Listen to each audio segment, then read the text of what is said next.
So one of the biggest tips I have for families before they even start to install or use their car seat is to always reference the manual. Every car seat comes with a manual, and every car seat has a built-in storage spot.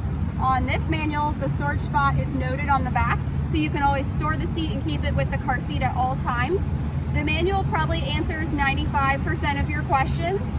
It also gives you instructions on how to install the seat in all available methods and how to adjust the seat to fit your child properly. The other thing that I always suggest families reference is your vehicle manual. Every vehicle manual has a child restraint section in it.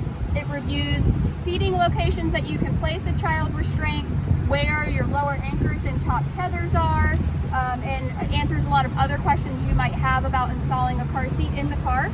So these are two of your best friends. I always suggest reviewing them before you even start installing, and then review the car seat manual again as you install.